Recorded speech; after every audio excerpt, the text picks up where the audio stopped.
Okay, so let us begin. So last time we were talking about methods to find the zeros of the given function. Right? First of such method we study is the bisection method, and then we see that the convergence is slow. Right? So then we start looking for different methods. So next method which we are going to see is called fixed point iteration. Right? So first of all, what is called a fixed point, right? So we have to define what is a fixed point. Then only we can study about fixed point iteration, right? So first thing,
right? So any point which satisfies alpha is equal to g of alpha, right?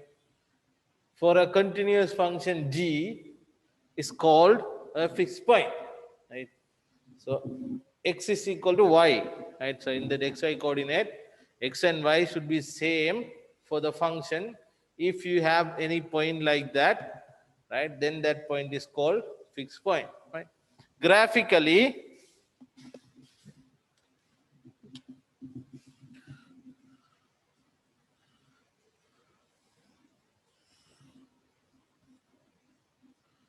if you have a function g of x like this, right?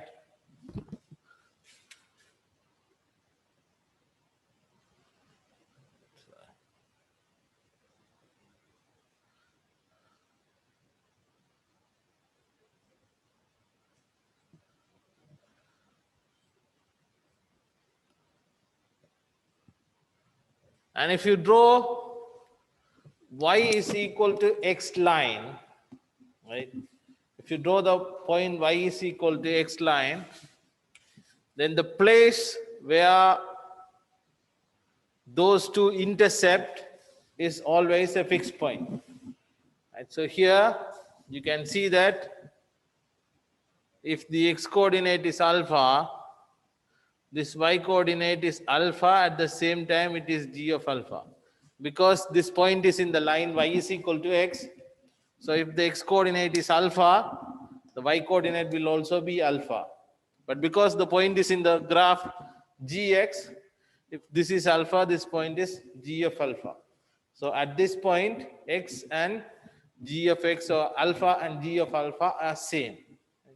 So graphically, you can think of a fixed point as a point where the graph y is equal to g of x and the graph y is equal to x intercept with each other.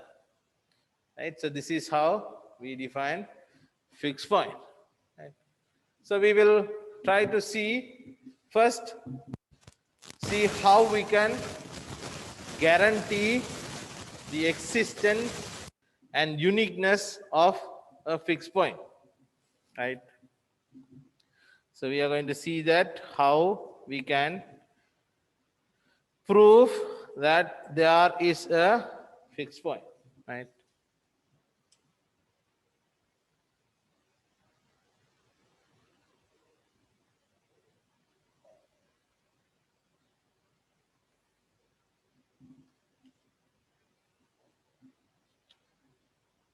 Okay, so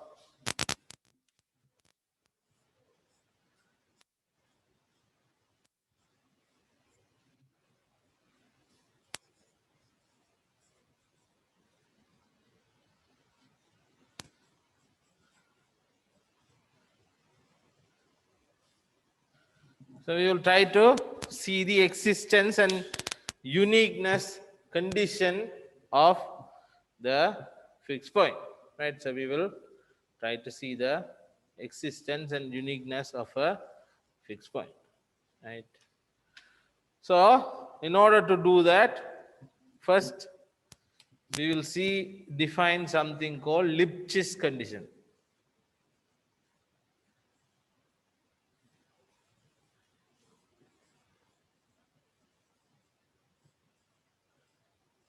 Right, so something called Lipschitz condition. So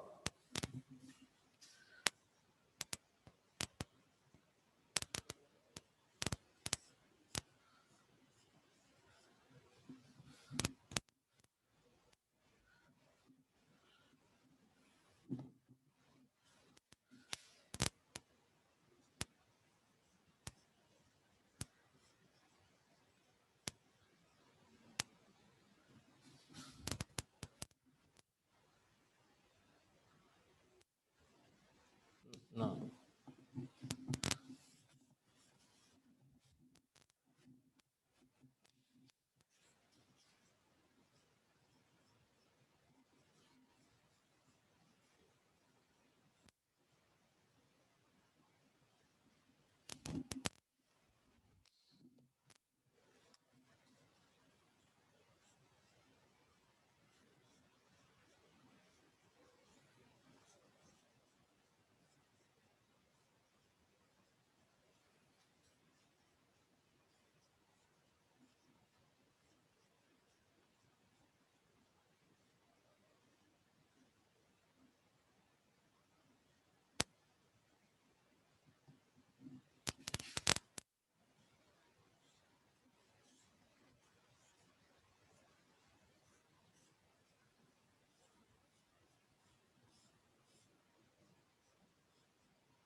Right, so first to define the existence and uniqueness of a fixed point, right? So let us define what do we call by Lipschitz condition. Right, so Lipschitz condition, function from an interval AB into real number is said to satisfy the Lipschitz condition if g of x minus g of y is less or equal to absolute value of x minus y for all x comma y in the interval a comma b. Right? Here, the constant L, right, is called a Lipschitz constant. Right? So that L is always a positive. Right? So this L is a positive constant. So this is, if this is true, then we call that the function satisfy Lipschitz constant.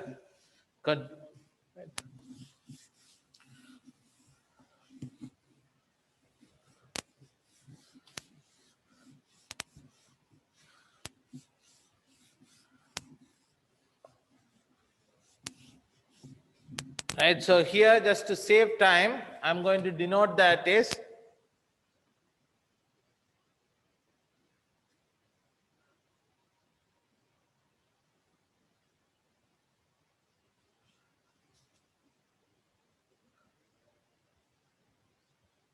right. So just for this notes only, I'm going to define or denote this Lipschitz condition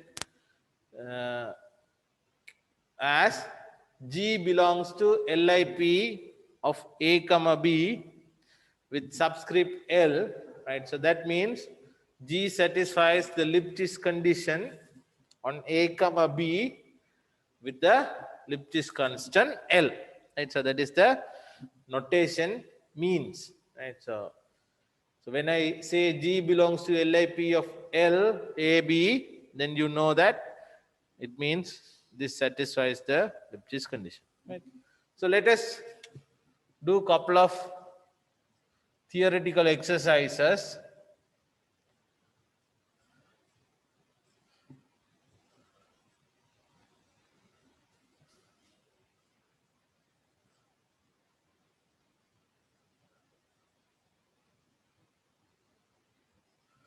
Right, so if G is continuous and differentiable, then G satisfies the Lipschitz condition.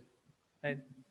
If G is continuous and differentiable in the interval A comma B, then we can show that the function G satisfies the Lipschitz condition. Right? So one thing you know,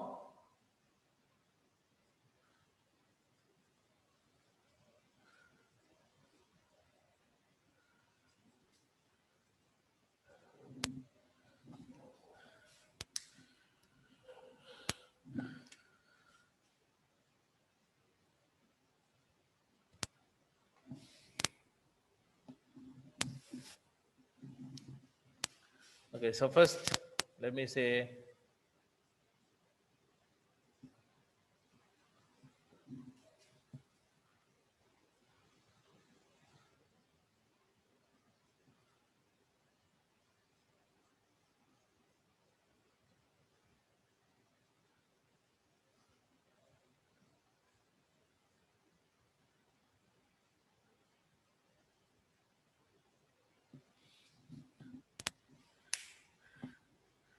right? So for arbitrary x and y in A comma B, right? Because G is continuous and differentiable, right? Mean value theorem, you can show that there exists a C in that interval x comma y such that G of x minus G of y is equal to G prime of C times this, right? So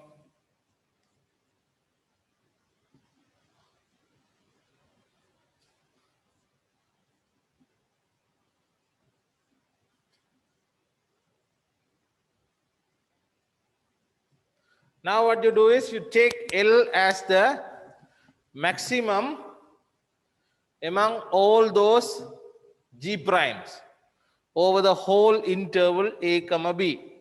Right? So if you take L as the maximum among all those first derivative of G in the interval A comma B, then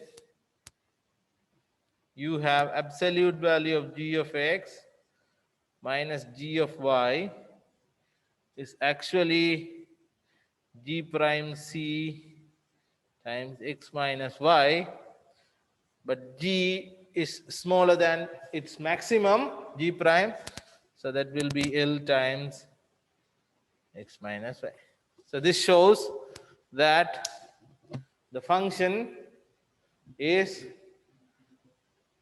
satisfying the Lipschitz condition with the Lipschitz constant L. Right? So this, since you take arbitrary x and y, this result is true for all x and y. So that means it satisfies Lipschitz condition. And so that's the first exercise. Second one, we will show that if the function is satisfying Lipschitz condition, then the function will be continuous.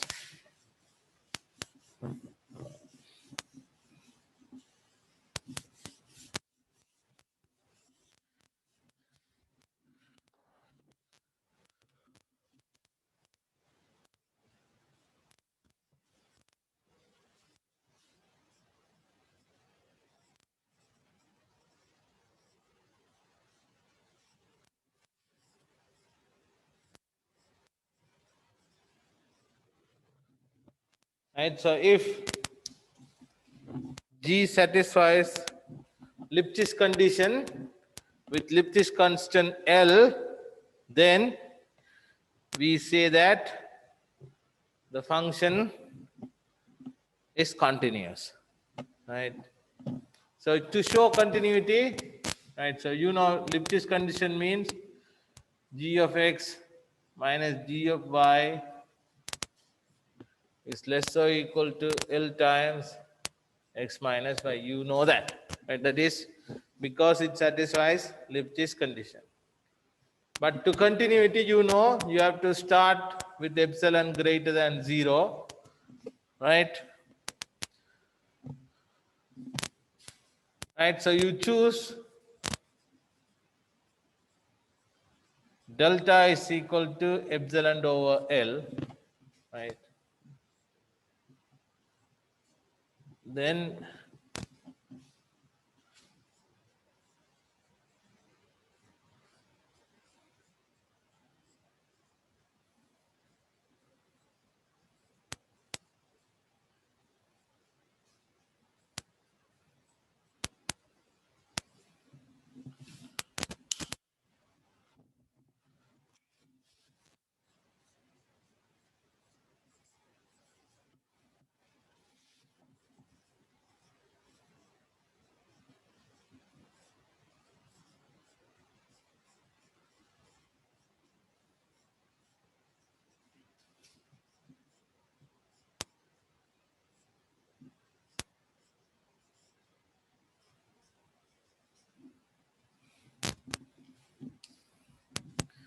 okay, so you want to show that for every epsilon positive, there exists a delta positive such that g of x minus g of y is less than epsilon for all x and y satisfying x minus y less than delta. That is how you prove continuity. So here you take arbitrary epsilon positive, then you choose delta as epsilon over L. So if x minus y is less than delta, then g of x minus g of y will be less than L times delta, that is epsilon. And so,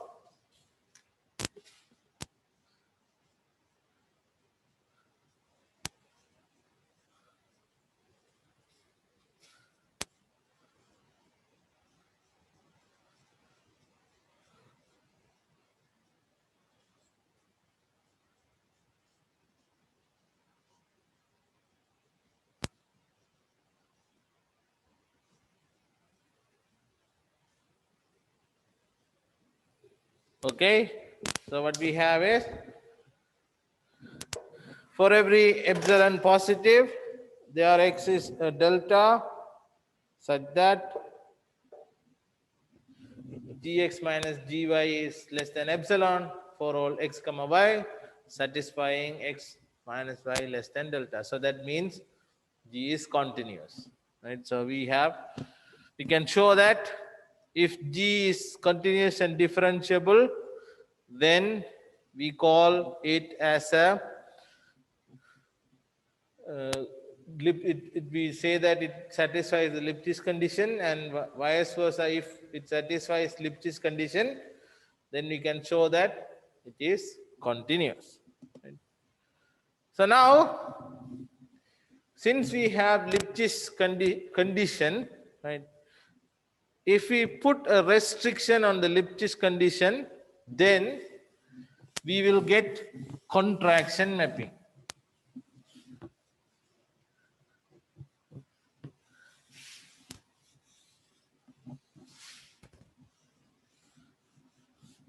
And so this is a new name, contraction mapping.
Right? So if G satisfies Lipschitz condition with the Lipschitz constant L, which is less than 1, then we say that the function G is a contraction mapping. Right? So also,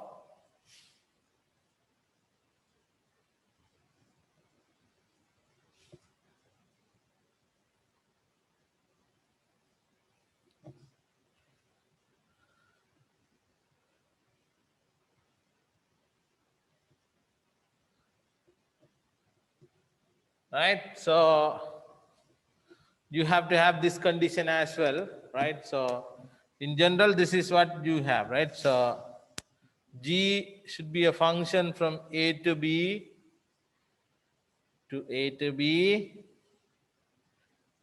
and G of X minus G of Y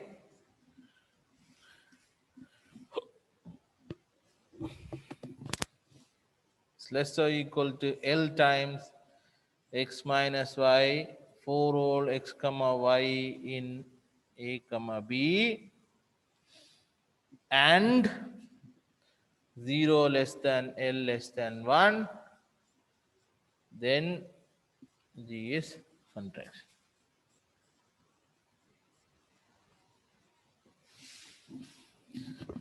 Okay, so you should have three things. One is G defined from AB into AB. So in general, for Lipschitz condition, we say that the range of the function can be the real line.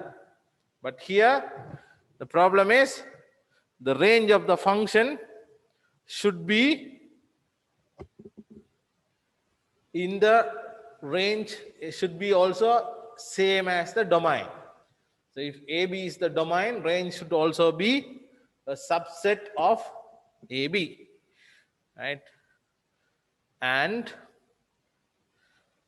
it has to satisfy Lipschitz condition, and the Lipschitz condition should be less than 1, right? So then we call it as a contraction mapping, right? So let's see an example.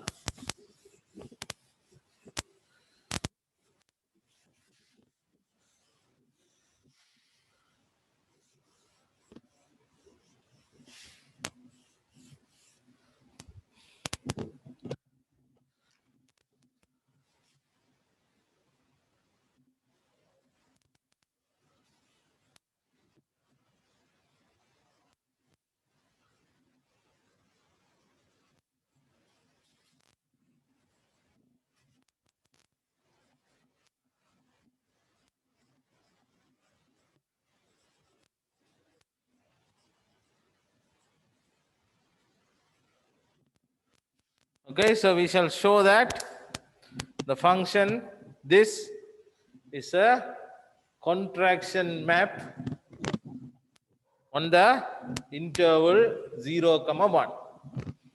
Right? So you have to show that the range of the function. Right? So first,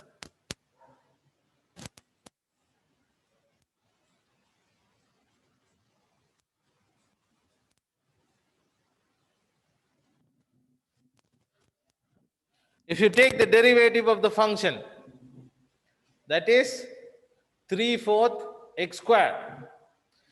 So this is always positive, right? So this is positive. So G is an increasing function.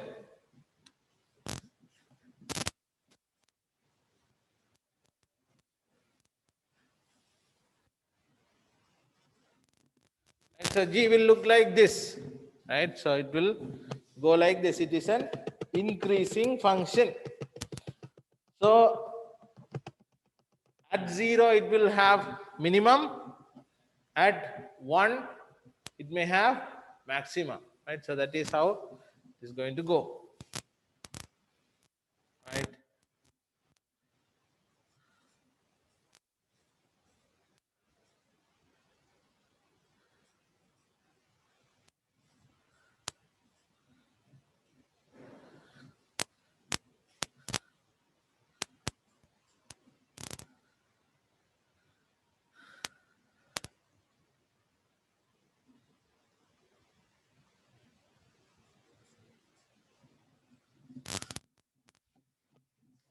right?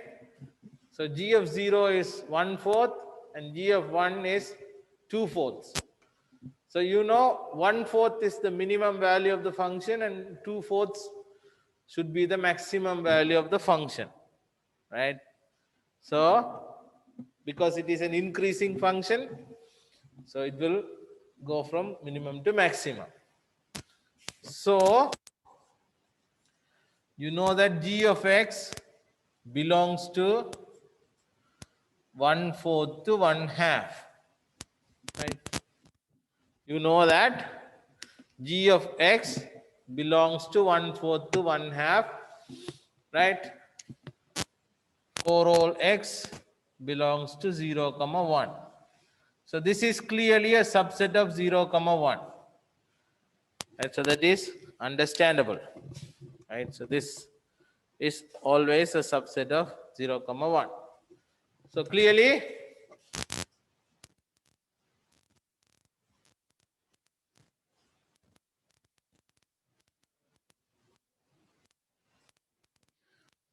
you can say that this is, right, this is the mapping from 0 to 1 to 0 to 1. The domain and range are same, right?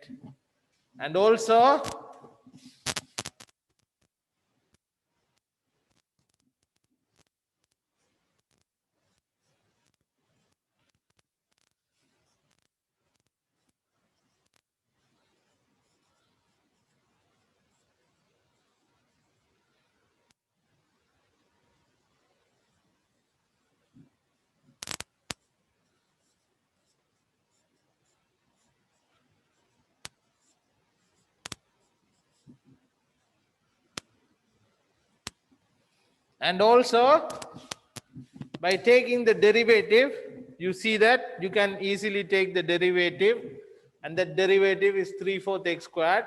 So that clearly exists, and also continuous function, because you know x squared is a continuous function. So this is a continuous function in the interval 0, 1, because that is what we are looking for. So by the first exercise I did today, G satisfies Lipschitz condition. Right, so we see that the first exercise, if G is continuous and differentiable, right, then G satisfies Lipschitz condition, right? So that is what we are using here. So the only thing now left is we have to prove that the Lipschitz constant should be less than 1, right? So that is, again, we will use what we have done in exercise number 1, right? There we find the Lipschitz constant by taking the maximum among the derivatives.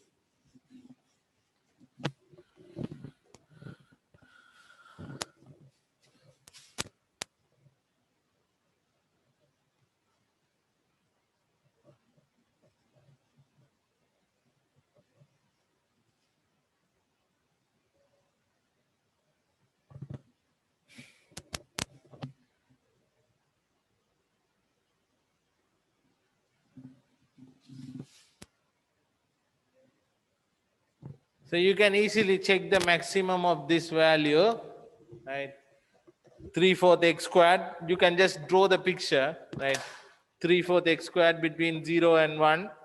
You can just draw the picture of that, a graph of that 3/4 x squared, and you can easily see that the maximum of that value function 3/4 x squared in the interval 0, 1 is 3/4, and that is strictly less than 1. So you know that this is true, you know that this is true, and you know that L is less than 1, right? So we can say that G is a contraction mapping, right? So now by using the contraction mapping, it is guaranteed that the function has a unique fixed point, right? So now I will write this as a theorem.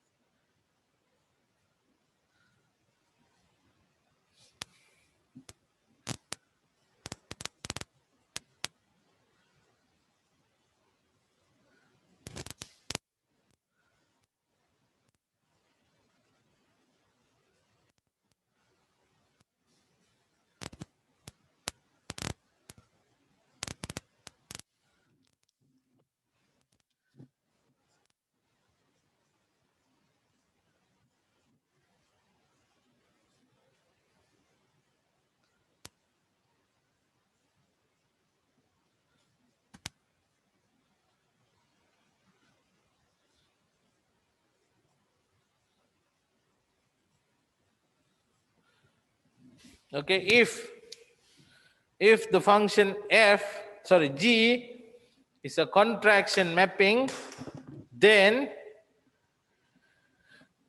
their x is a unique fixed point, right? So we have to prove that their x is a unique fixed point.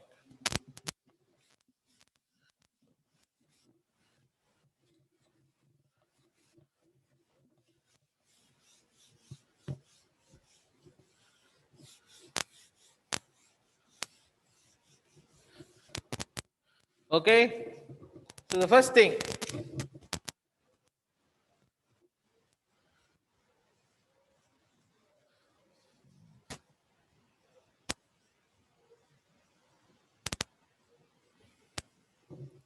if fixed point is at the end points, g of a is equal to, sorry, a, 0.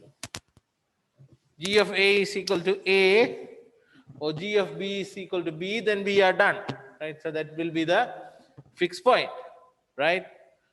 Otherwise, right? Otherwise,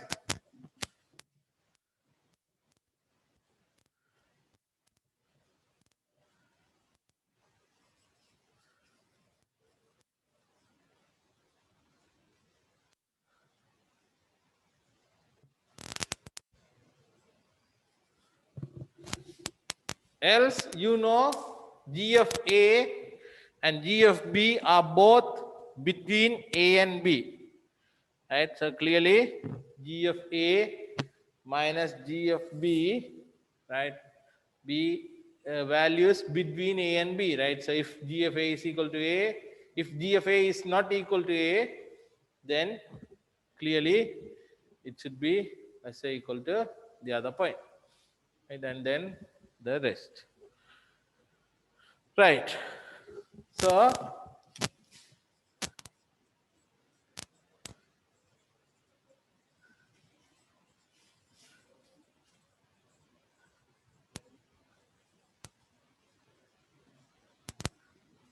right, so now take the identity function I, right? So I is the identity function, so I of x is equal to x for all x.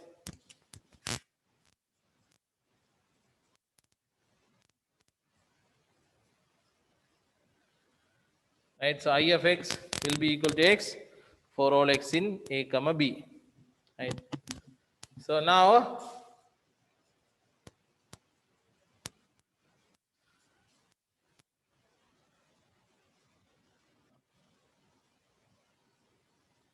so clearly I is continuous and g is continuous, so I minus g is continuous. That is also clear. Now I minus g of a,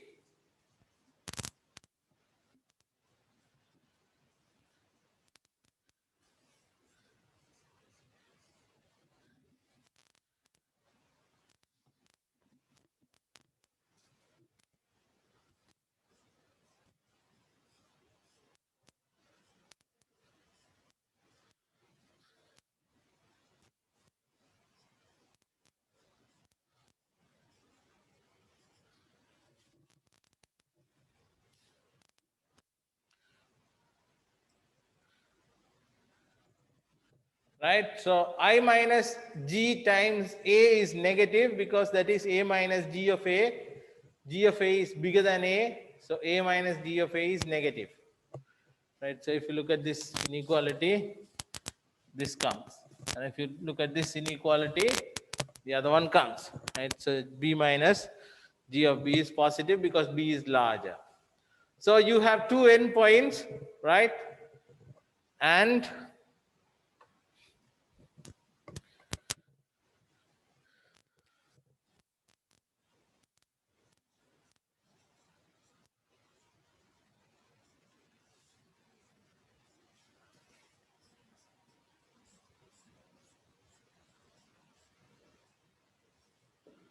because I minus g is negative at one endpoint and positive at the other endpoint, right? So it is negative at one point and positive at one point. So clearly, right? So I can say fixed strictly. No need to put equal. right? Because we consider the equal case. So we can say strictly negative and strictly positive. So that is strictly negative at one endpoint and strictly positive at other endpoint. So it will hit zero at least in one place in the middle, right? So that is how we prove that there exists zero in an interval at the beginning. So it's the same thing. So this means alpha is equal to g of alpha, right? So we show that there is alpha, but they ask you to show that alpha is unique. So we have to show that this is the only alpha, right? So we say that there exists at least one, but we have to say there is exactly one, right? So unique. So we will assume that, right? So this completes the existent part.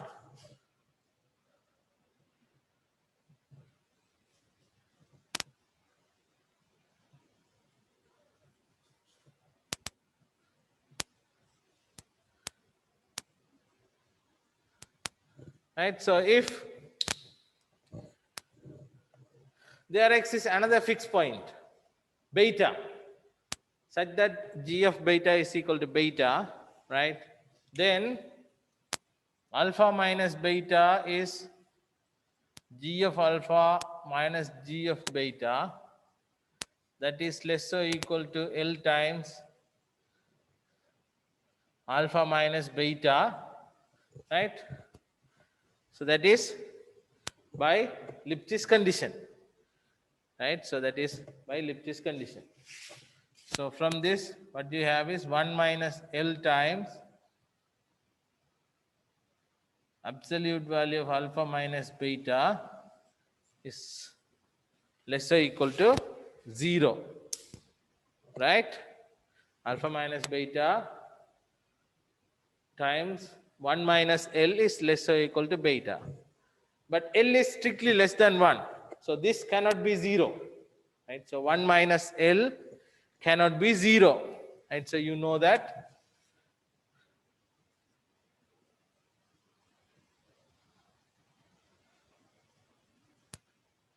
So if this cannot be less or equal to 0, this has to be less or equal to 0, right? So this is positive. Right? 1 minus L is greater or equal to 0, but the multiplication is less or equal to 0.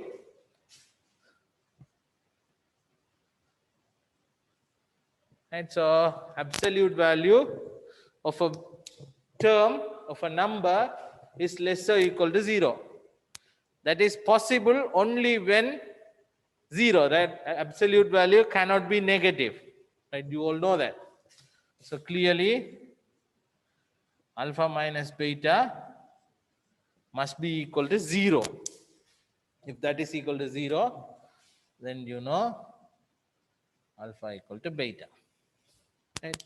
So this shows that the fixed point is unique, right? So what we have proved is, we proved that there exists a fixed point if the function g is a contraction mapping, and then we prove that it is unique as well, right? So that is why we develop all those theories so far, right, to prove the existence and uniqueness of a fixed point. And so we prove that if G is a contraction mapping, then it has a unique fixed point. So in the next class, we will talk about how to find the unique fixed point by using a fixed point iteration, and also we will talk about how we can use this fixed point iteration to find a zero of the function. So I'll stop here and then continue in the next class.